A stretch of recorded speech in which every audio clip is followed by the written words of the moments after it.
ma maman qui a perdu son fils suite au Covid.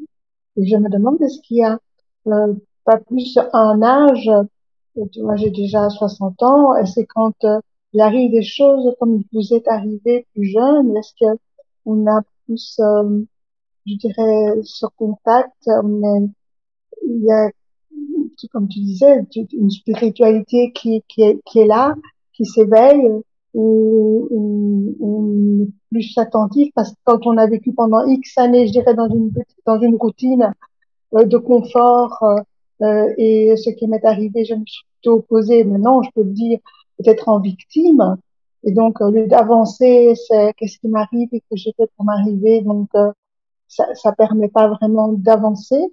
Je vois ma maman qui a tout à fait une autre culture, avec 88 ans, et qui a perdu son fils, et qui, si elle ne le pleure pas, c'est comme si elle elle respectait pas son deuil, parce que en Grèce, ben, on paye les pleureuses pour pleurer. Pour nous, quand on ne sait pas pleurer, elle est vraiment accablée, hein.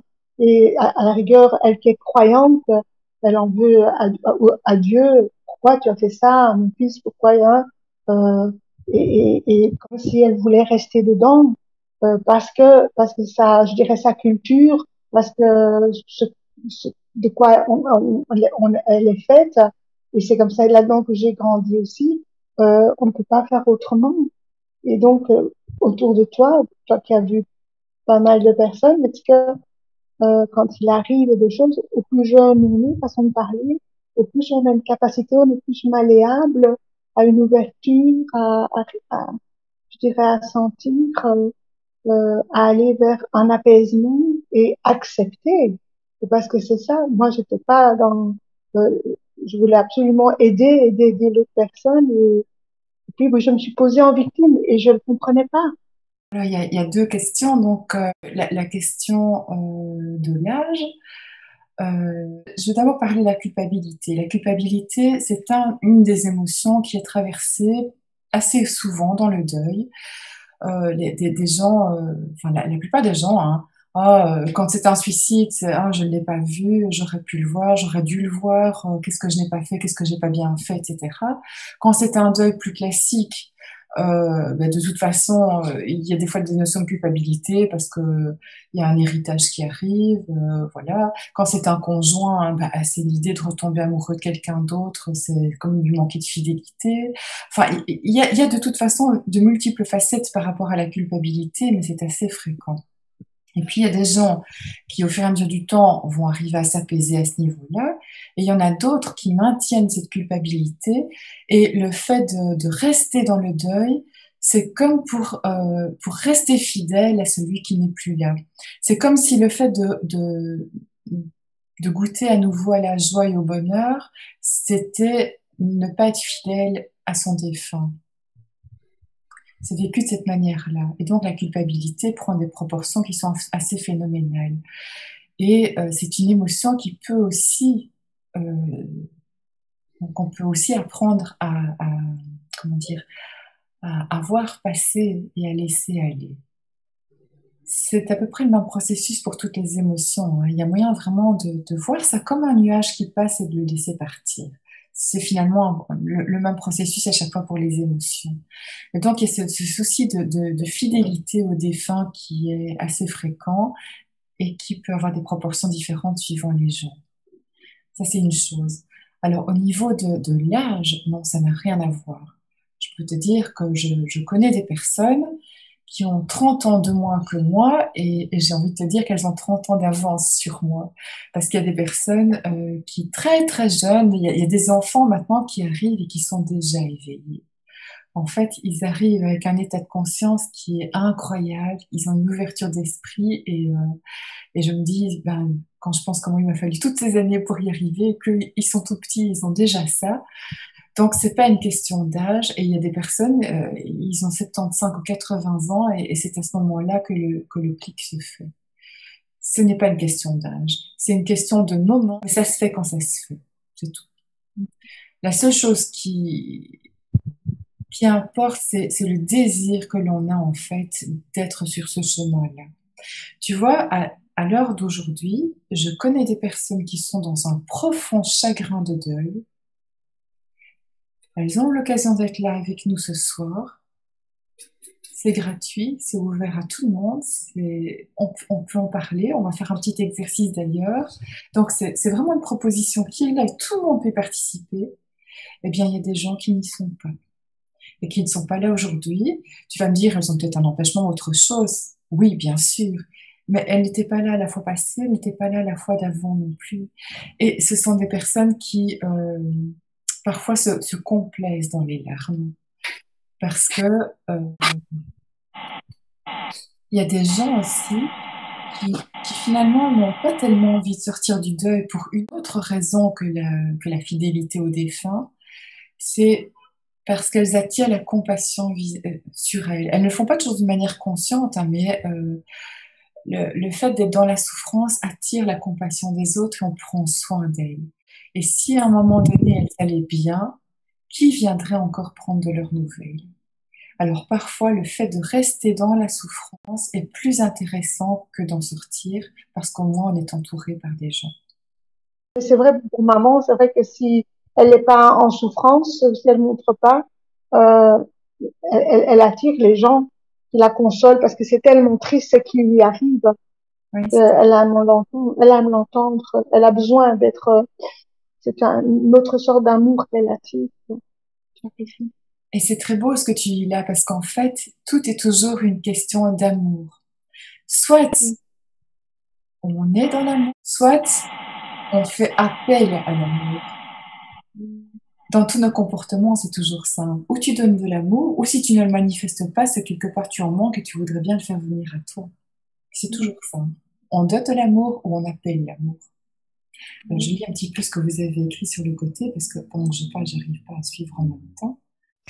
Mais si je peux me permettre sur cette question-là, en fait, entre guillemets, du bénéfice secondaire, même si ça peut choquer de parler comme ça, au début, quand on me parlait comme ça, il y avait des choses au début, on m'a dites et je pouvais pas les entendre, hein.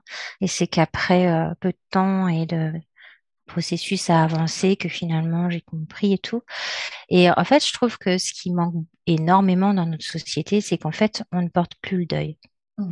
Et quelque part, bah, finalement, la seule solution, c'est de rester dans cette posture, entre guillemets, de victime, et donc de montrer physiquement, de pleurer, etc., qu'on va mal, parce que il n'y a plus de signe qui vient dire, voilà, moi j'ai vécu quelque chose de difficile, je suis en deuil.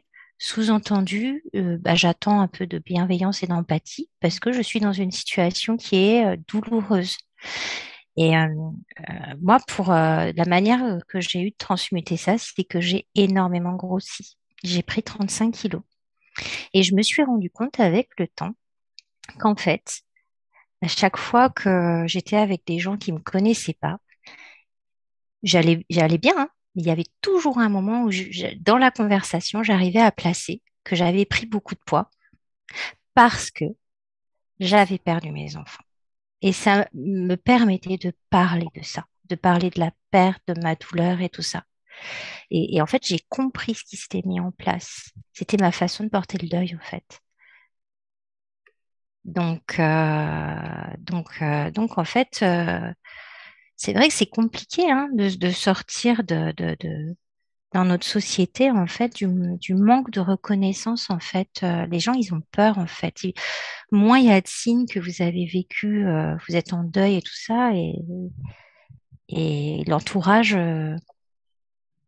est démuni, en fait, parce que c'est tellement tabou qu'ils savent pas, en fait, comment faire. Et quand nous-mêmes, on n'a pas forcément la capacité, le truc de pouvoir mettre des mots, bah, c'est compliqué en fait. Il y a une espèce de truc qu'on communique plus en fait avec notre entourage. Mm. C'est ce lien social en fait qui s'effrite et qui fait que ben du coup, bah, comme on a besoin d'amour, qu'on a besoin d'empathie, qu'on a besoin de consolation, mais qu'est-ce qu'on fait? Ben, on pleure. Ce que je retiens, moi, c'est le fait d'avoir pris conscience de tout ça, de l'avoir vu. Et ça, c'est une chose sur laquelle moi, j'insiste beaucoup, c'est que on ne peut pas se débarrasser de quelque chose qu'on ne voit pas. Et donc, il faut d'abord voir ce qui nous chagrine, voir ce qui nous fait mal pour pouvoir aller plus loin. Alors, je vois qu'elle a écrit un petit mot aussi au sujet de sa maman. Et voilà, eux, la question, c'était de savoir s'ils avaient pris la bonne décision de débrancher. À nouveau, ce sentiment de culpabilité terrible hein, qui est là, et est-ce qu'on a bien fait? Et moi, je vais te dire que oui, tu as bien fait. Tu as bien fait. Il faut, ce sont des choix tellement difficiles à faire que vous avez fait ce qu'il fallait à ce moment-là, dans les conditions Oui, qui je étaient dans la voulais vôtre. Et voilà, répondre à la personne juste avant que parlait il a du fini deuil, que par y les revenir. gens autour de nous ne pouvaient comprendre ce qu'il se passait parce que Personne et moi n'a j'ai osé de jugement réalisé là-dessus. euh, Ce sont des questions maintenant je tellement peux vraiment le pénibles que comprendre que chacun les fait ce gens qu'il qui n'ont pas pense être vécu le ce mieux au que moment où vous ça se avez présente. vécu, perdu un Et donc le enfant, choix est le euh, bon choix. peuvent difficilement se mettre. D'abord, le deuil, c'est tabou. On n'en parle pas. On n'en a jamais parlé autour de nous dans notre société. C'est comme on évite. Les gens sont maladroits, mais ils peuvent pas se mettre à votre place, le sentir. Je peux m'en rendre compte parce que bon, j'ai accompagné longtemps des personnes qui étaient en deuil et toujours tristes pour elles, et des personnes malades qui avaient elles-mêmes un cancer. Mais il y a que quand moi j'ai eu mon cancer, j'ai pu me mettre à la place de quelqu'un qui a eu un traitement et me dire, mon Dieu, un enfant qui a ça. Or que pendant des années, j'ai accompagné des personnes, mais je ne pouvais pas avoir le même ressenti. Et donc, je peux beaucoup plus accepter que les gens ne peuvent pas comprendre ou être, ils sont parfois très maladroits parce qu'il y a que quand ils vivent plus ou moins la même chose ou qu'ils sont passés par là, ils peuvent mieux, je dirais, être dans l'humilité et compatir. Et donc, voilà, on peut pas demander. Je sais que notre société du deuil, du vrai deuil, c'est difficile. Ils n'ouvrent pas les portes. Mais moi, j'étais vraiment étonnée. Je pensais que j'étais vraiment parfois en compassion à côté des gens, à les aider, à les écouter. Oui, mais alors, ça a changé et quelque part, je suis contente d'avoir eu ce que j'ai eu pour être proche de ces personnes. Je remercie ma maladie pour dire, maintenant, je sais ce que c'est. Pas si grave. Ah, ça aussi, c'est super intéressant de pouvoir dire merci à ce qui nous arrive. Personnellement, je pense que je n'en serais pas du tout là dans ma vie si ces choses ne s'étaient pas produites. Je vous l'ai dit, hein, c'était comme un coup de pied derrière pour me faire avancer, quoi. Et c'est dommage hein, qu'on a besoin des fois d'être secoué pour ouvrir les yeux et voir clair sur plein de choses dans la vie. Euh, mais tant qu'on n'a pas mal, en fait, on ne bouge pas. Hein. Dans la vie, quand tout va bien, on se pose pas trop de questions. C'est quand ça ne va pas qu'on commence à chercher parce que la douleur est tellement forte, la souffrance est là. On voudrait bien trouver une issue, donc on commence à chercher et on se pose des questions sur le sens de la vie, sur ce qu'on fait là. Et voilà, c'est comme ça que les choses se mettent en route. Mais là, par rapport à ce que tu dis, au fait que quand les gens oui, ne savent pas se mettre à la place des autres, c'est vrai que quand on est passé par de grosses difficultés, on est peut-être plus sensible à la douleur des autres. Mais ceci dit, chaque histoire est singulière et même quand on a vécu quelque chose de similaire à quelqu'un d'autre, on ne le comprend quand même jamais totalement parce qu'on n'est pas dans ses chaussures. Donc, c'est pas parce que moi j'ai perdu un fils que je vais comprendre absolument tout ce qui se passe dans la tête de quelqu'un d'autre qui a perdu un enfant aussi. Chacun a son histoire, chacun a ses circonstances c'est toujours un petit peu différent quand même. Tout en étant pareil, c'est différent. Donc le tout, c'est surtout d'apprendre à écouter les autres et à ne pas émettre de jugement. C'est apprendre ce qu'est vraiment l'acceptation de ce qui est. Voilà, c'est tout ça. C'est vrai qu'au début, les réactions ont été extrêmement diverses autour de moi. Ce qui s'est passé et qui m'a finalement beaucoup aidé, c'est que 4 mois avant le décès de mes deux enfants, à l'école, il y a une petite fille qui est décédée. de 6 ans, qui était une amie de ma fille Mathilde, dans des circonstances dramatiques. Et je me souviens encore, je me revois, je sais exactement où j'étais quand j'ai eu l'annonce par téléphone du décès de cette petite Lucie. Je me suis effondrée en me disant, mais si ça m'arrive, je ne survivrai pas. C'était 4 mois avant. Et donc, et j'ai vécu cette posture d'être le témoin de la douleur de cette maman, de cette souffrance de cette petite fille qu'on connaissait qui est morte. Donc, j'ai été dans cette posture-là. Et 4 mois après, c'est mes enfants qui sont morts.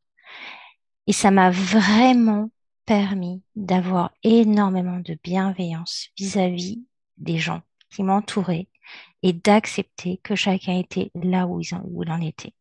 Donc, j'ai des amis qui se sont détournés de moi parce que ça leur faisait trop peur à chaque fois qu'ils me voyaient. Ils avaient l'idée que demain, ça pouvait être leurs enfants qui avaient le même âge qui pouvaient mourir. C'était trop pour eux. J'ai découvert des nouvelles personnes dans ma vie incroyables. Euh, Chacun a eu, voilà, et j'ai senti ce malaise. Beaucoup étaient très très mal, ils savaient pas quoi me dire, ils étaient complètement démunis, et en fait, il y a eu un moment où il a fallu que ce soit moi qui exprime mon besoin et que je dise, moi j'ai besoin qu'on parle de mes enfants, j'ai besoin qu'on les nomme, j'ai besoin qu'on me rappelle des souvenirs, même si je pleure. À ce moment-là, évidemment, je pleurais. J'ai besoin qu'ils existent en fait, voilà. Donc et euh, et donc euh, et donc c'est moi qui mettais à l'aise finalement les personnes de mon entourage en leur exprimant mon besoin. Mm. Et donc quand les gens disaient mais non mais on préfère pas t'embêter, tu préfères mieux tourner la page, on va mais non non non en fait. Et en fait c'était compliqué aussi parce qu'il fallait à la fois que je m'occupe de moi et puis que je m'occupe de la relation Ouais. et des autres qui m'entouraient. C'est vrai qu'à un moment donné, quand même, c'était waouh, quoi, hein. Parce Oui. qu'on voudrait tellement que les gens lisent dans notre tête, Mm. qui comprennent tout seuls sans qu'on ait besoin de leur dire de quoi on a besoin. Et donc, on peut être en colère en se disant, mais quand même, c'est quoi ces gens qui savent pas trouver les bons mots, savoir quoi faire, quoi dire. C'est vrai qu'il y a une part de nous qui est là-dedans. Et en même temps, quand on se met à leur place, Mm. Eh bien, en fait, c'est tellement... pour répondre à ça, justement, c'est ce que j'ai fait. Parce que tout ce que tu dis là, en fait, c'est amusant, mais on dit les mêmes choses. Et j'ai décidé justement de répondre à ce manque. Et j'ai mis au point une formation qui s'adresse à différents profils, constatant exactement la même chose que toi, qu'il y avait des défauts de communication, des mots, des gens qui fouillaient, des gens qui ne savent pas quoi dire, des gens qui comprennent pas, ou des gens qui ne savent pas que faire ou que dire. Donc j'ai créé en fait un module de formation qui dure 6 semaines hein, quand même, avec toute une progression et qui explique exactement ce que c'est que le deuil. Par quoi passe une personne endeuillée? Quelles sont toutes les étapes du deuil? Quelles sont toutes les composantes? Enfin, j'ai vraiment été explorer le deuil à fond.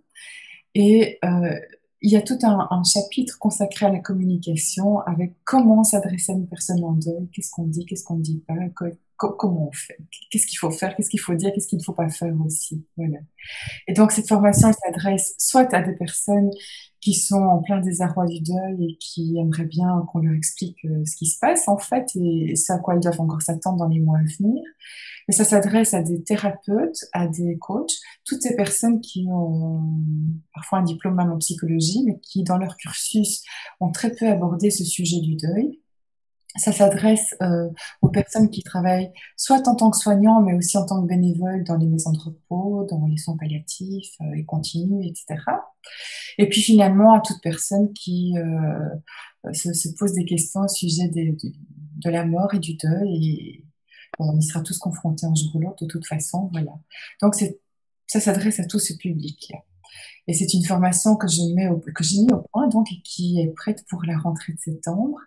Alors, c'est une partie qui est théorique avec un petit peu de pratique pour aider les gens quand même à cheminer. Et parallèlement à ça, j'ai créé une deuxième formation qui est vraiment ouverte à tout le monde, hein, pas uniquement aux personnes endeuillées, à tout le monde, et qui travaille sur cette gestion émotionnelle en apprenant à accepter l'émotion qui passe et en la laissant partir.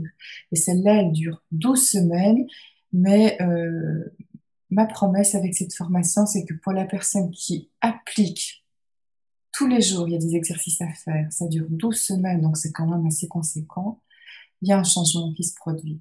Il y a un apaisement qui commence à se mettre en place ou qui se met carrément en place totalement. Ça va dépendre un petit peu au cas par cas des personnes. En tout cas, c'est un cheminement où j'explique tout, de A à Z, comment on fait, et avec des pratiques méditatives, avec des pratiques créatives, avec des vidéos à suivre, avec des exercices de réflexion à faire. Enfin voilà, il y en a, on va dire, pour une petite demi-heure tous les jours. Donc, je me permets de vous expliquer ça au passage parce que ça a vraiment à voir avec notre sujet ici. Je vois que tu nous as écrit un petit mot dans le chat, donc j'espère avoir déjà répondu à ta question, mais si tu veux parler, tu peux le faire. Oui, ben, bien sûr, oui, oui. Ça me parle vachement, tout ce que j'entends. Et c'est vrai que pour le deuil, ben, j'ai plutôt une notion de colère et Ouais. de culpabilité face à la décision qui est prise. Mais c'est vrai qu'en faisant un travail, on va dire, personnel, ben, on arrive enfin, avec un cheminement personnel, on essaye d'apaiser tout ça. Et c'est vrai pour ça que je me suis permise de participer, enfin, Si vous voulez aussi, sur la chaîne YouTube, je publie vraiment régulièrement des vidéos qui sont là mises à disposition de tout le monde et qui donnent pas mal de petites pistes aussi pour avancer, quoi. Et quelquefois, j'y glisse une méditation guidée, donc vous vous installez, vous Ah mettez oui. des écouteurs et vous pouvez vraiment les pratiquer à l'aise chez vous quand c'est le bon moment pour vous de le faire, quoi. Et j'ai juste une petite question par rapport aux formations que tu dis. Moi, je serais plutôt intéressée par la deuxième, je vais dire, mais bon, voilà, ça c'est personnel. Est-ce que c'est parce que j'ai déjà des formations en cours, j'avoue, ouais, bon. Est-ce que c'est possible de les étaler dans le temps, de ne pas les prendre tout de suite, de le prendre et de le faire à notre rythme, entre guillemets? Est-ce que c'est des choses qui sont enregistrées ou c'est des choses en direct? Enfin, voilà, c'est des questions un peu pratiques, je vais dire. Alors, moi, je veux le faire avec des personnes qui sont prêtes à s'y investir. Si tu n'as pas le temps de le faire régulièrement, je trouve que c'est pas le bon moment de le faire, tu vois. Voilà, c'est ça, oui, oui, oui, oui. Parce que c'est quelque chose, tu vois, je vais t'expliquer. Imagine que tu veux apprendre à t'assouplir, à faire des exercices physiques pour Mhm. apprendre à faire le grand écart. Eh bien, si tu fais le grand écart aujourd'hui, puis que tu attends 3 semaines pour le faire à nouveau, Ah oui, c'est sûr, oui. tu vois, ça ne fonctionne pas comme ça, hein. C'est un exercice de Oui, souplesse. oui. Il faut le pratiquer tous les jours pour que ça fonctionne. Eh bien, ma formation, c'est un petit peu la même chose. Je pense qu'il faut se dire, OK, c'est le bon moment pour moi, j'ai envie de le faire. Et là, tu te dis que pendant 3 mois, tous les jours, tu t'y mets. Ok. Si tu veux voir le changement arriver, il faut s'y mettre. Et pas une fois de temps en temps. Oui, Donc, oui. je trouve que c'est préférable d'attendre que ce soit le bon moment. Et Voilà, oui, le oui. jour où tu as le déclic et tu te dis, j'ai vraiment envie de le faire, eh bien, fais-le à ce moment-là, mais ne te précipite surtout pas si c'est pas le bon moment. Et si vous êtes parmi ces gens qui s'inscrivent à un cours d'anglais, un cours de russe, un cours de cuisine et qui veulent maintenant faire ça, c'est beaucoup trop à la fois. Donc, c'est mieux d'attendre et de le faire au bon moment. Oui, c'est ça, je veux dire, il va y avoir, c'est ça, différentes sessions qui vont s'ouvrir, enfin, je veux dire, pour qu'on puisse rejoindre les sessions. Voilà, c'est ce que je voulais savoir, oui. Il y en a Merci. 3 par an qui sont prévus. Et à partir du moment où on s'y engage, tu vois, donc les formations sont enregistrées et vous recevez très régulièrement tout au long de la semaine des Oui. choses qui sont dans la progression, dans la suite logique à faire. Et il y a des coachings de groupe. Donc, un petit peu ce qu'on est en train de faire maintenant, ça se fait une fois tous les 15 jours. Et là, vous pouvez venir avec vos questions. Tiens, moi, j'ai pas très bien compris ce truc-là. Ou bien, tiens, est-ce que tu pourrais expliquer ça? Et on le refait en direct et on fait un petit exercice ensemble puisqu'on profite du fait d'être en groupe, voilà, de manière très conviviale, très cordiale, sans jugement, sans critique. Voilà. Et entre eux, chacun, voilà, fait ce qu'il peut au niveau des exercices. Mais je pense qu'il faut de la régularité pour que le changement arrive. Moi, je vous promets un changement, mais à condition que vous le fassiez régulièrement tous les jours, quoi. Voilà. Parfait, merci, j'ai vraiment toutes les réponses. Voilà, c'est ce qu'il me fallait. Merci, merci. Je vais vous proposer de faire déjà quelque chose là maintenant. Je vais vous proposer de faire un petit exercice méditatif. On va le faire ensemble.